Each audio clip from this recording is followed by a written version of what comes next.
Bon Manu, on est à moins d'une semaine de la reprise du championnat. Vous vous apprêtez à affronter Couronne pour la deuxième fois. Je crois que vous avez gagné la semaine dernière contre eux de 4 points. Et bon, comment s'est passée la reprise? Comme une reprise après 2 mois de vacances, on va savourer déjà le fait de jouer en promo d'excellence région et on va viser un maintien qui risque d'être difficile vu le peu d'effectifs qu'on a. Justement, tu me parles de l'effectif.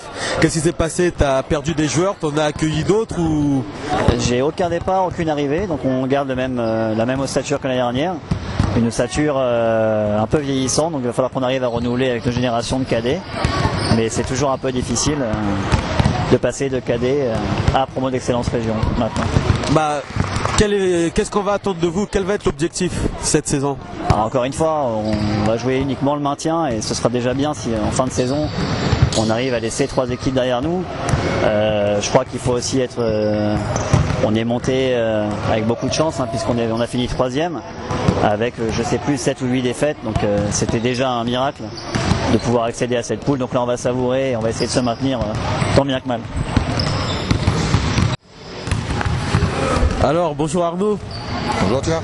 Comment tu vas? Bien et toi? Ouais, ça va, très bien toujours. Donc cette année là, d'après ce que j'entends, vous allez avoir un effectif qui s'est un petit peu renforcé. Ouais, renforcé principalement à l'intérieur, je dirais. C'est ce qu'on recherchait. On recherchait principalement des gros, comme on dit. Donc là on en a trouvé. Maintenant faut que la mayonnaise apprenne. Donc c'est pour ça qu'on fait les matchs amicaux un petit peu pour voir un petit peu ce que ça donne. D'accord. Bon, t'as un gros effectif encore, comme d'habitude, avec des gros joueurs expérimentés. L'objectif cette année? L'objectif c'est comme l'année dernière, monter à nouveau. Je dirais que le but nous en championnat c'est pas toujours jouer les premiers rôles. Donc on sait que le championnat va être difficile, il y a 5-6 équipes qui vont être costauds. Mais on va faire en sorte d'avoir un meilleur collectif que l'année dernière, jouer un petit peu plus collectivement pour justement embêter les autres équipes et puis jouer sur nos points forts. D'accord. Donc on a bien compris la montée à court terme, mais à long terme, qu'est-ce qu'on va attendre justement de cette équipe? À long terme, c'est un petit peu la question qu'on peut se poser. Je dirais que nous, l'objectif, c'était de monter en excellence sur 2, voire 3 ans, mais plutôt sur 2 ans. Donc là, il y a eu un premier pas de fait, on est monté en point excellence. L'excellence, on va essayer cette année. Après, franchement, je sais pas. Après, on verra. D'accord. On voit ton effectif, tu as des joueurs qui sont bons, mais vieillissants quand même, il faut le dire. En termes de relève, qu'est-ce qui a été mis en place? Alors la relève, là justement depuis 2 ans, on commence à retravailler puisque c'était un club où il n'y avait plus du tout de jeunes.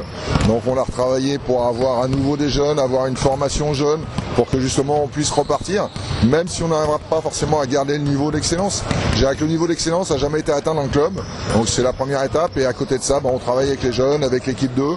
L'ambition de l'équipe 2 c'est de monter également en excellence départ pour que justement il y a des jeunes dedans et puis au fur et à mesure renouveler le club et repartir. Bon Sylvain, ça me fait bizarre de te voir en jaune, même si l'année dernière j'ai eu l'occasion de te rencontrer avec mon club. Bon, comment se passe ton aventure avec Couronne? Ça se passe très bien, on joue entre potes quoi. Et puis je fais connaissance j'ai fait au moins une année en honneur pour voir ce que ça fait. Et c'est juste comment je pourrais dire, c'est par rapport à mon expérience, c'est tout, et automatiquement ça fait plaisir de rencontrer des équipes que je ne connais pas. Et voilà, puis on a fait une petite aventure entre amis, entre guillemets, et ça se passe très bien. Bon, je te connais en tant que grand compétiteur, t'aimes pas perdre, comme beaucoup. Bon, quels sont tes objectifs personnels, collectifs? Cette année, on va essayer, on a reconstruit un petit peu l'équipe. Automatiquement, on va essayer de jouer encore plus collectif. Je pense qu'on est une des équipes qui est meilleure en individuel. On a des bons éléments et puis on va prendre match par match et puis on verra ce que ça donne. Après, je vous dis pas que dans notre tête, moi je suis un très compétiteur, c'est notre montée et puis on verra par la saison. Bon, ton pronostic pour la montée? Ouais, ton pronostic. Mon pronostic? Non, ou la place de Couronne cette année. La place de Couronne, je me vois bien Si possible. Sans mentir. Sans mentir. On le connaît. Moi, je suis compétiteur, mais pas confiant, donc j'irai deuxième quand même. Et possibilité vraiment, si on joue vraiment notre basket et collectif s'installe, je pense que la première place on peut l'avoir. Et ton top 3 Ton top 3. Mon top 3 premier, bon, Grand-Rochon, Couronne, et je vois bien Épouville. Ok.